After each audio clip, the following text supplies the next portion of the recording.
Thank you, Mr. Speaker. I never imagined that I would rise to talk about mayoral control in the manner that I will. Parents, Mr. Speaker, don't care what we call it when we try to fix our education system, as long as it works. As long as their children in the school system can find a way to reach their optimum level of performance and get a good education. I have voted consistently against mayoral control, and I've had good reasons to do that.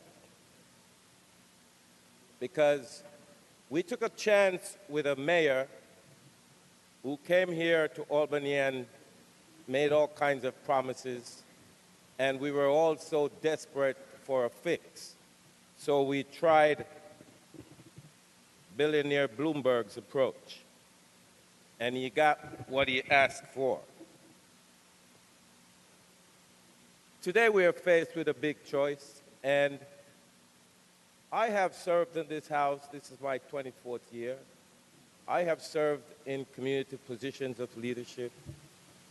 And I must say that over that time, you develop a certain amount of experience. And when you have to make decisions like this, it is incumbent that you draw on your experience in leadership. Sometimes you follow the herd, but there are times when you have to lead, and you have to set an example for those who are, even if they don't ask, are yearning and looking for some leadership. I've listened to the debate here and many before on mayoral control. And there are many reasons to vote no. There are also good reasons to vote for it.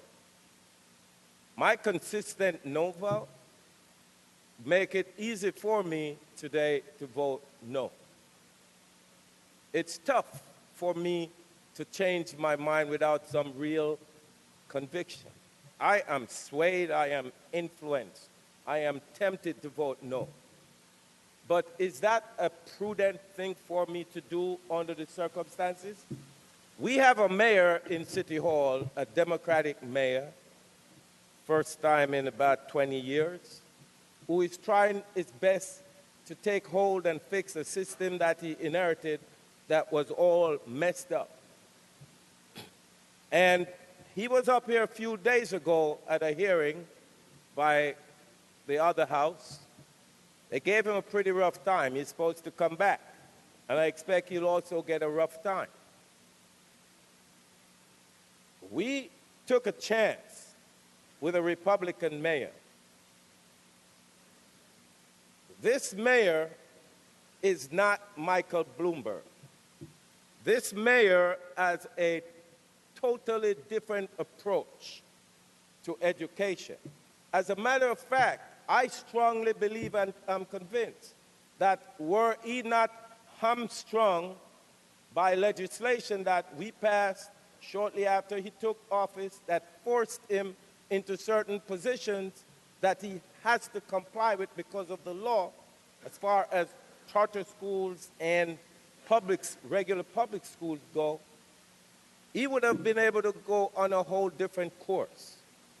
And I believe it's a prudent thing for us to not join in the feeding frenzy on the other side to come out and try to sabotage the success of this mayor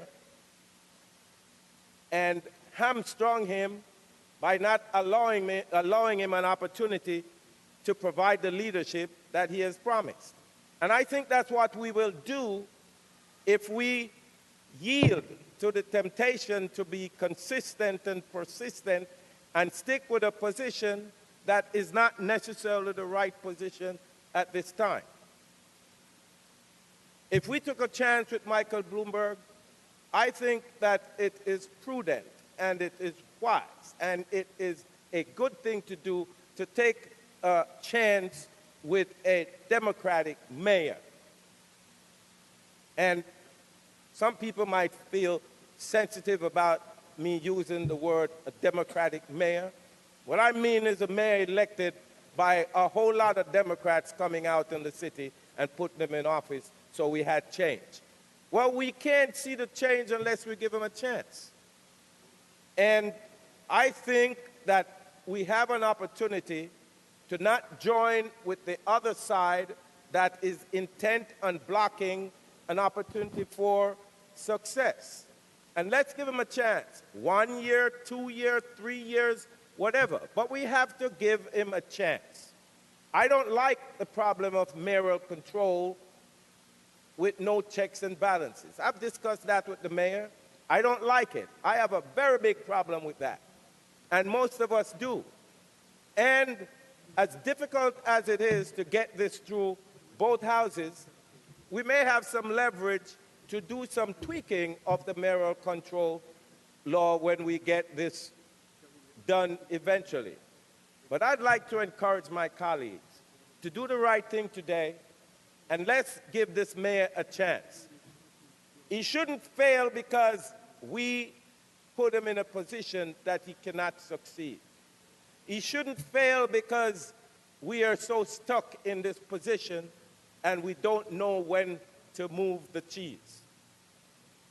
We have to do what's good for the people we represent, and I think that everybody deserves a chance when you put them in office to remove all the obstacles in their way so that they can succeed. And that's what we will do. We'll give this mayor some chance. Give him an opportunity. I'm willing to do that. I don't favor mayoral control as it is, but I really, really think that giving him a chance is the best thing to do. And so I'm going to change my vote. And I want my constituents to know that I am changing my vote to give the mayor a chance to lead, to show us what he's got, what he's made of, and what he can do for our public school system. I have lots of problems coming out still that I have to deal with. Co-locations in my school would put restrictions on the growth of the regular public schools in my community. But I want him to be able to fix that. And I think that after we fix that, then we should repeal that law that forces him to make all kinds of accommodations for schools that we don't necessarily need, because our demographics and the student population and the need does not require additional schools. All of those things certainly complicate the issue of fixing education or school. These are very serious problems that the mayor has to deal with, but we have to give him a chance. And so tonight I'm going to change my vote. And I urge my colleagues who have considered holding on to the road you took to make a switch. Just take a chance with this mayor, because I think he has good promise for a good future for children. Thank you. Ms. Nolan. Read the last section. This act shall take effect immediately. Clerk will record the vote.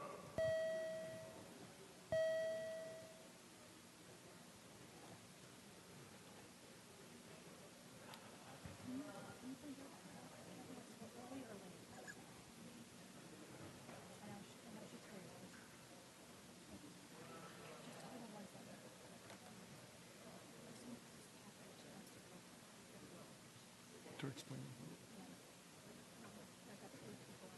Who do you want?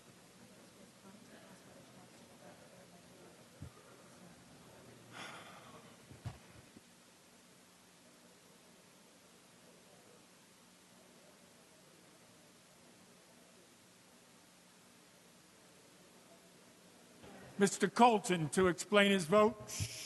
We're not out of here yet. Thank you, Mr. Speaker. I have voted no on this particular legislation the last few times that it has appeared before us, because I really believe that this particular system, the way it is constructed, is not protecting our children. I support the concept of mayoral control, but I do not support a concept whereby the mayor can remove persons that he has appointed to the panel, because that makes it a farce. I also believe that there must be more parent input in the system. We made some improvements last time, and that was good, but I think we need to make more improvements. And so I am going to have to join with my 4 colleagues from Brooklyn who spoke and vote no on this legislation. But I sincerely hope that both houses will not engage in partisan politics, but will seriously look at changes that can be made in this legislation so that it will work for the protection of all the children in New York City. And I think if we do that, we can come up with an improved piece of legislation. At this point, I am not saying that I have any problem with this mayor or even the prior mayor. That's not the issue here. The issue is that you can have a mayor who will use this system because of its defects and its inefficiencies to do great damage to the children. And we, as a matter of good government, need to correct those problems. And so I must cast my vote again in the negative. Mr. Colton in the negative. Mr. Ra. Thank you, Mr. Speaker. To explain my vote briefly, it was an interesting debate. I was content to kind of just sit that debate out, despite being the ranker on the Education Committee. But hearing this debate, there's one concern that I have that came up, and that's this constant talk about the other house, the other side of the aisle, making it all about politics. There's clearly, we heard on both sides of the aisle arguments about this bill. There were reasons to do it based on having nothing to do with politics. There are reasons not to do it based on having nothing to do with politics. So I reject that implication, particularly when we're talking about a mayor who has probably interjected themselves into the politics of this chamber more than anybody, and there's a little extra attention being paid to him because of that. But I just want to reiterate that whether it's in this house or in the other house, those of us on our side of the aisle have some legitimate concerns with this system and whether it's serving the people and the students of New York City properly. I'm going to be voting in the negative. Thank you. Mr. Ra in the negative. Ms. Robinson. Thank you very much, Mr. Speaker. I sat and listened to my colleagues, and much of what has been said I certainly agree with, and I have expressed it on more than one occasion while we've been in conference in terms of how I felt that the system was not meeting the needs of our children. That being said, having been a person that has, I don't know why I'm having this echo. I'm sorry? I guess so. Oh, you know, right here. And so, as one who has served in various capacities, as indicated, I've served on the community school board for 9 years. I was part of the organization and restructuring of what took place to some extent in Ocean Hill, Brownsville. Also, I'm a founder of an independent school. I'm a person that went to parochial school. So I've been around some systems and served as PTA president, et cetera, et cetera. But however, I find that at this point in time, when we talk about the system itself, yes, this is a system and it's a broken system, but we have to fix it.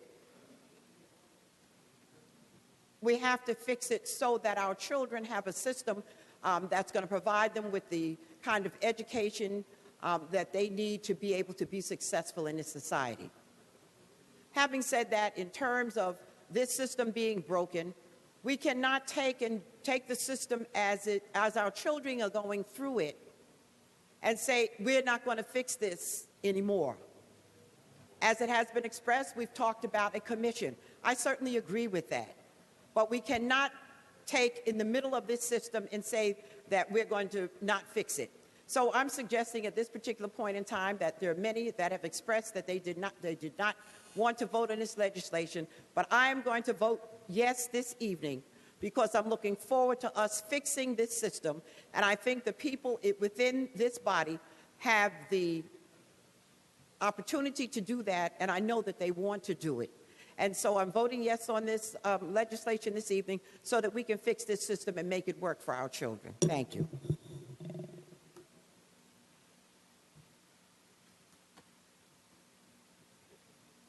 Mr. Linares. Just like to explain my vote, and I also listened to all of the comments that were made for and against. I think what we need to really put in perspective, and I'm speaking as a former teacher, as a student in the public schools, when I first arrived here as a school board member, someone who organized in the 80s parent movement in one of the districts in New York City. And I think what we have to recognize is that we didn't get to where we are with the crisis in education overnight. And it wasn't really what we have today, a motion of just a centralized system under mayoral control. Many mayors tried before to try to bring control. And while we took a step, and this body was part of really giving that control, we cannot say that everything that was done after mayoral control is bad on its own, or before that, everything was bad. What is critical at this point is that we are at a juncture here where we need to hold accountable the mayor now with some of the things that we have made priorities last year and this year when I've been here. And that is the notion of really gaining greater control of involvement with parents and communities, and that is through the concept of community schools. I believe that we need to restructure and establish a process that allow us to rescue not just pre-K to 12, but I say pre-K through college education to make sure that we prepare the workforce. And that, for that reason alone, I said we should give a chance to this mayor to proceed with some of his plans and then proceed to make the changes that we need to have, and that's why I'm voting yes.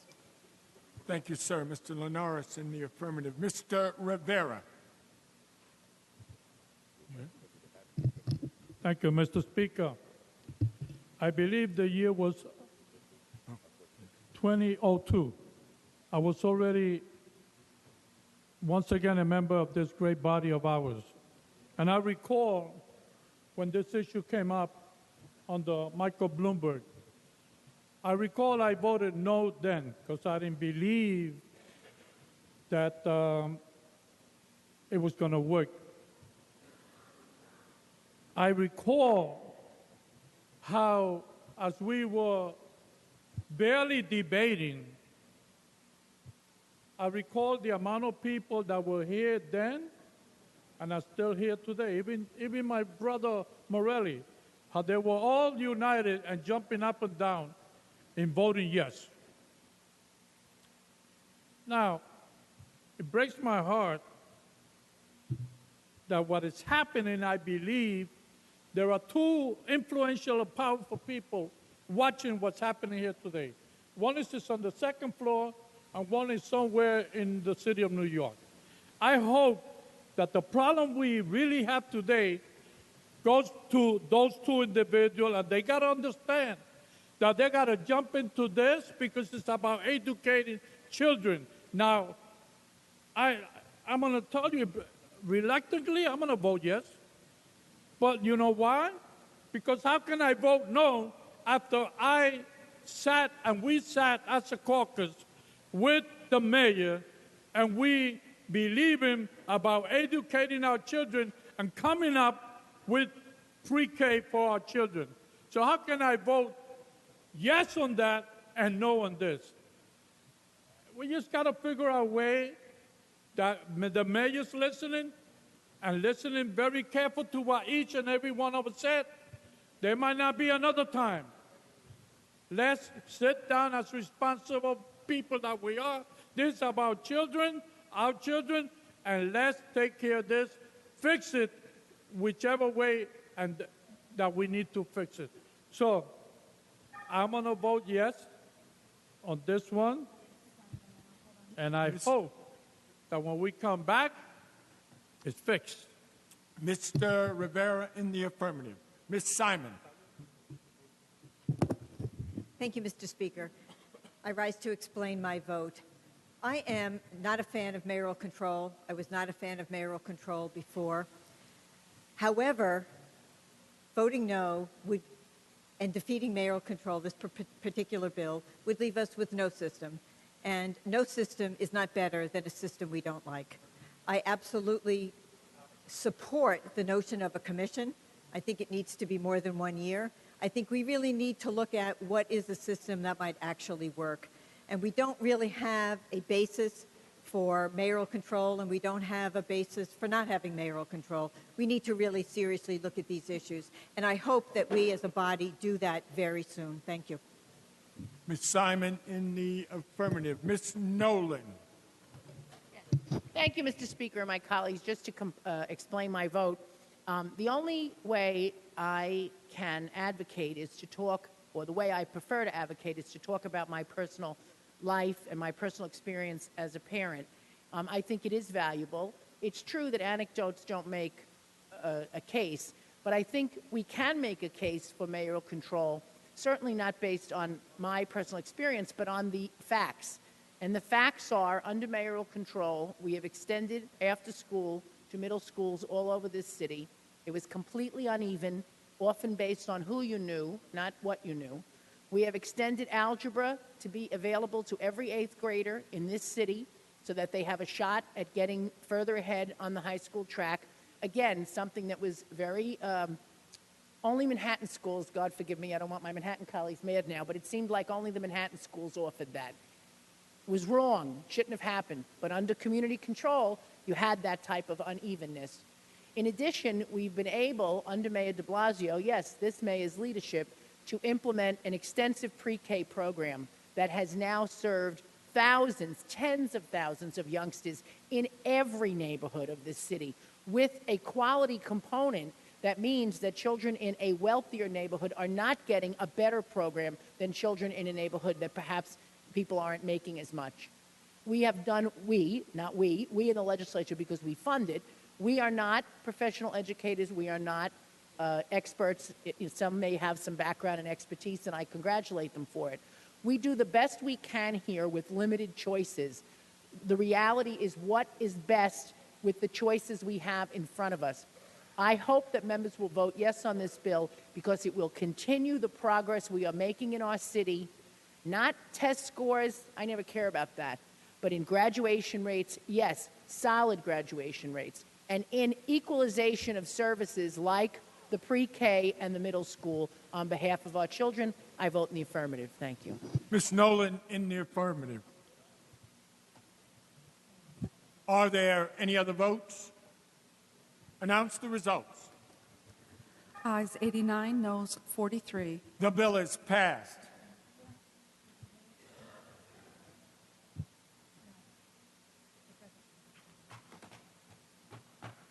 Mr. Morelli. Yes, Mr. Speaker, do we have any resolutions to take up? We certainly do. We have numerous resolutions. We'll take them up in one vote.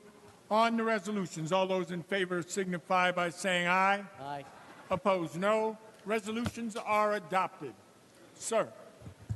Yes, thank you, Mr. Speaker. I now move that the Assembly stand adjourned until 10:30 a.m. Wednesday, May 18th. Tomorrow is a session day. The Assembly stands adjourned.